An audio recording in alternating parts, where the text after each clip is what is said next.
So far we have considered the phenomena where if a sample space is given, we are considering function of a the function which is the mapping sample space to the real line. So, we are considering one characteristic at a time. For example, it may be heights of the students, it may be marks of students in a test paper, it may be the life of an electronic equipment.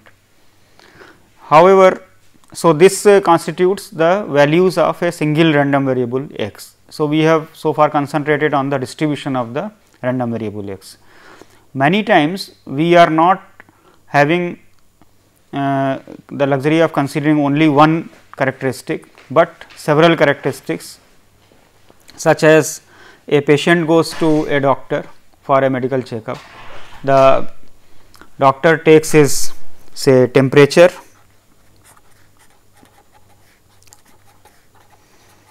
he may take his blood pressure, he may take his pulse rate,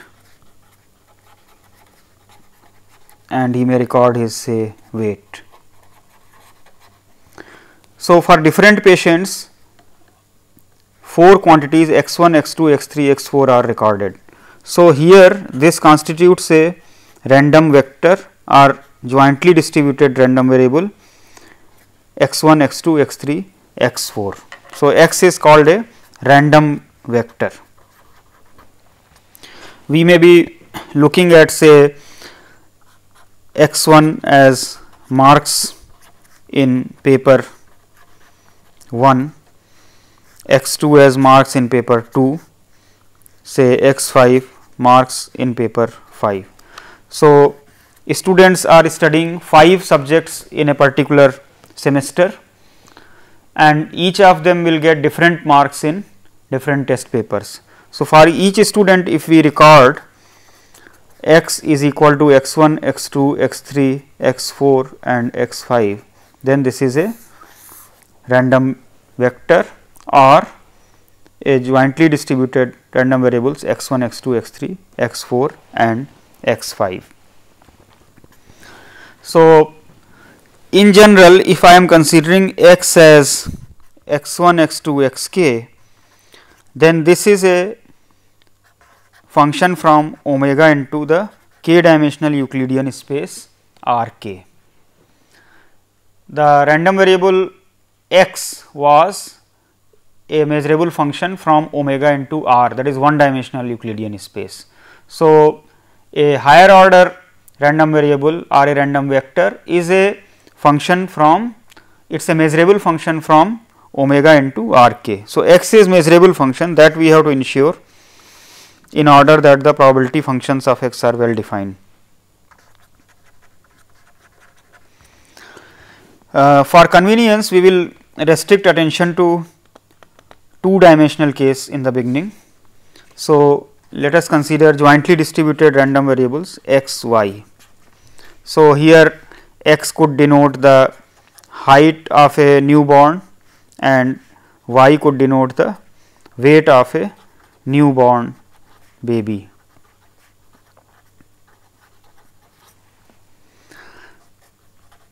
X, y could denote the coordinates of a dart hitting a target. So, suppose this is the target, we consider it as origin and the dart may hit anywhere. So, the coordinates x, y of the dart hitting may be considered as a jointly distributed random variable. Suppose we are considering crop in a area. So, crop in a say Rabi season and in a Kharif season in a year. We may consider say export growth say x and say import growth y in a quarter of a year for a country. So, these are all examples of jointly distributed random variables. Now, naturally the question arises that how do we evaluate the probability distribution of x y, or how do we define the probability distribution of jointly distributed random variables. So, we have seen in the case of one variable, the description of the probability distribution depends upon whether the random variable is discrete or continuous. So, if the random variable is discrete, we have a probability mass function. If the random variable is continuous, we have a probability density function. Of course, for any type of random variable, we have the facility of using a cumulative distribution function, but that is not useful all the time. So, when we have a jointly distributed random variable, then there can be several cases. X may be discrete, y may be continuous, both may be discrete, both may be continuous, x may be discrete, y may be a mixture, x may be a mixture random variable, y may be continuous, etc.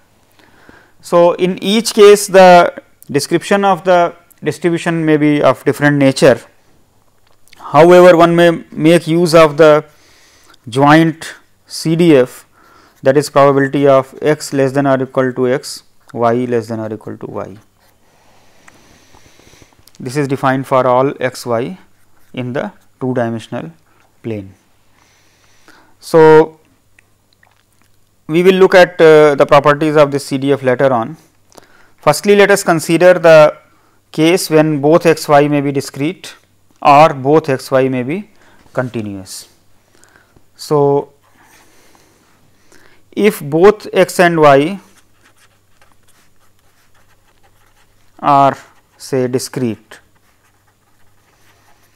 that means the values that x y take in a space say x cross y, this is finite or at most countable. So, in this case the probability mass function of x y, this will satisfy. So, P x probability x equal to x, y is equal to y. Let me put here x equal to x I, y is equal to y j, because the values are at most countable. So, we can enumerate them. This is P x y x I y j for all x y x I y j.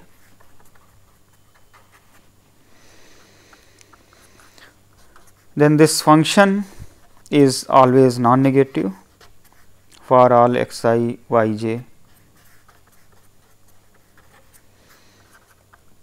and the sum over all the values of the probability mass function is 1.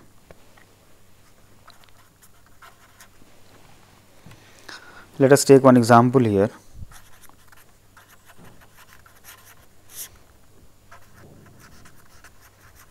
Suppose a car showroom has 10 cars of a brand, out of which 5 are good, 2 are having say defective transmission, and 3 have say defective say steerings. So, we call it say DT and DS, and good are G. Now, if 2 cars are selected at random, let X denote the number of cars with defective transmission and Y the number of cars with defective steering mechanism. So, here x y is a discrete random vector, both x and y can take values 0, 1, 2. So, the probability distribution of x y can be described what is the probability that x is equal to 0, y is equal to 0. Now, this is possible if both of the selections are made from the good 5 cars out of the total selections from 10. So, this is equal to 10 by 45 or 2 by 9. Similarly, we can calculate probability x is equal to 0 and y is equal to 1. So, here it means that out of 5 good, 1 good car has been selected, and out of 3 cars with defective steering mechanism, 1 has been selected out of total 2 selections of 10. So, that is equal to 15 by 45 or 1 by 3. In a similar way, we can calculate all other probabilities, and we can describe the probability distribution in the form of a tabular representation.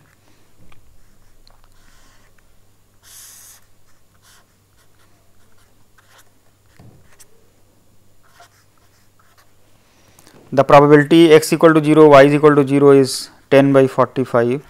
The probability x equal to 0, y is equal to 1 is 15 by 45. The probability that x equal to 0, y is equal to 2, that can be calculated to be 3 by 45. The probability that x equal to 1, y is equal to 0 can be calculated to be 10 by 45. X is equal to 1, y is equal to 1, 6 by 45. X is equal to 1, y is equal to 2 is not possible because total selections are only 2. So, this is 0. Probability that x equal to 0, y is equal to 2, y is equal to 0 is 1 by 45. Again 2 1 and 2 2 are not possible. So, this gives the joint distribution p x y of the random variables x y.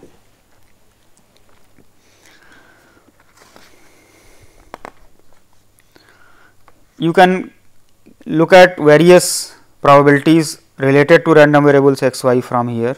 For example, if we ask the question what is the probability that x is say less than or equal to 1, y is less than or equal to 1, then this is corresponding to probability of x is equal to 0, y is equal to 0, probability x is equal to 0, y is equal to 1, probability x equal to 1, y is equal to 0, and probability x equal to 1, y is equal to 1. So, this is equal to 10 by 45 plus 15 by 45 plus 10 by 45 plus 6 by 45, which is equal to 41 by 45.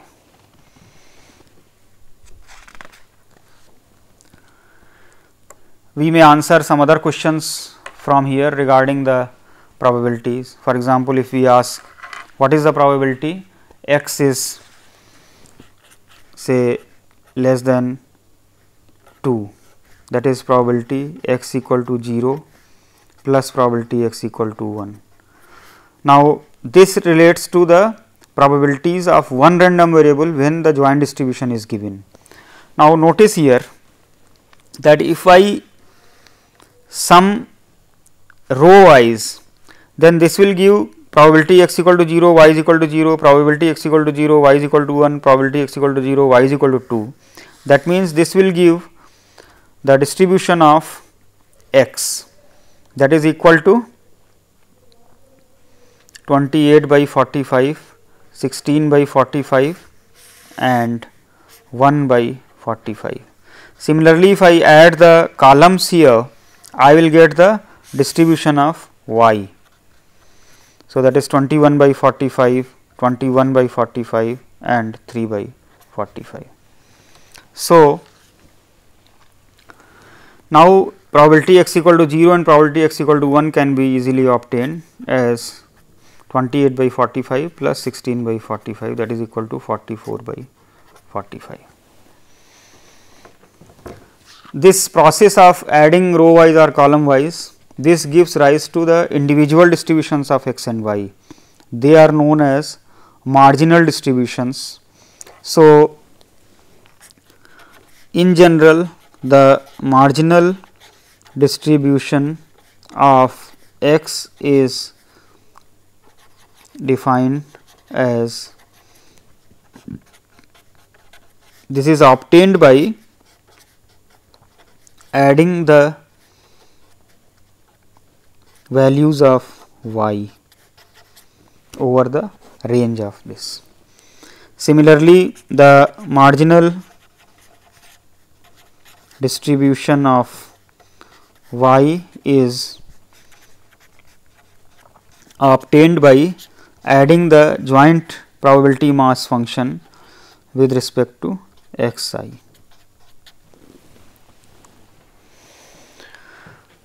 So, we can answer all the probability statements regarding individual distributions of x and y also from the joint probability mass function. Now, there is one more thing, when we have two random variables, we may also look at the conditioning events. For example, if y is equal to 2 is given, if y is equal to 1 is given, what happens to the probability distribution of x? This is known as the conditional distribution. So, we may define the conditional probability mass function of x given a value, say y is equal to y j. So, this is given by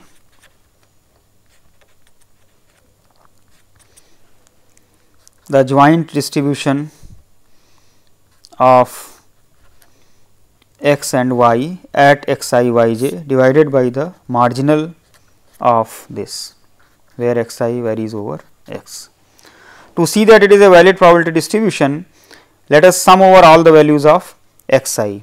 So, if we sum over all the values of x I, the numerator becomes the marginal distribution of y j, which is the denominator. So, this will become 1. So, this is well defined. Similarly, the conditional probability mass function of y given x is equal to x I. So, that is equal to p y given x equal to x I is at the value y j, it is defined to be the joint distribution divided by the marginal distribution of x I for values of y j over y. Once again, you can see that it is a valid probability distribution. If we sum over the values of y j, the numerator here will become p x x I, which is same as the denominator. So, it will give the value 1. So, in this given problem, let us look at the conditional distribution, say probability of y given x is equal to 0. So, the values of y are 0, 1 and 2. What is the probability that y is equal to 0 given x equal to 0? So, it is p 0 0 divided by p x 0. Now, p 0 0 is 10 by 45 and p x 0 is 28 by 45. So, this becomes 10 by 28. What is p y 1 given x equal to 0? This is p 0 1 divided by p x 0. So, that is equal to 15 by 28. Similarly, p y x equal to 0 at 2. This is p 0 2 divided by p x 0, that is 3 by 28. So, you can see here the sum of the 3 probabilities 10 by 28, 15 by 28 and 3 by 28 gives 1. In a similar way, one may calculate probability distribution of say y given x equal to 1, probability distribution of y given x equal to 2. Notice here that if I say x is equal to 2, then only y is equal to 0 is possible. So, probability of y is equal to 2 given x equal to 2, that will be 1. This is a degenerate distribution. This is p 2 2 divided by probability x equal to 2, that is 1 by 45 divided by 1 by 45. Because if x equal to 2 is fixed, then y cannot take any other value except 0. Sorry, this is not 2, this is 0. Because the total number of cars that we are purchasing is 2, therefore, if one of them is having the value 2, then the other value has to be 0.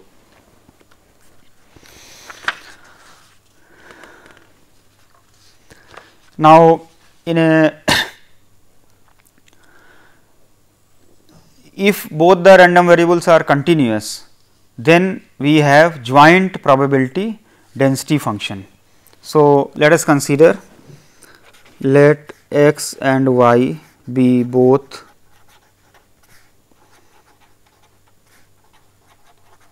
continuous. So, the joint probability density function of x y is f x y. This is satisfying that it has to be a non-negative function.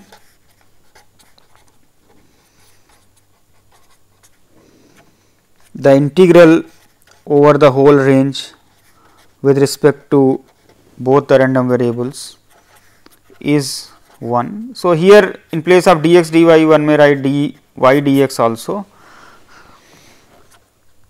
and if B is a measurable subset of R2, then probability of x y belonging to B will be given by the integral of the density over the set B. Integration may be in any order. If the probability density function is given, we may be able to answer any probability statement related to the distribution of x y, the joint distribution or marginal distributions of x and y. Thank you.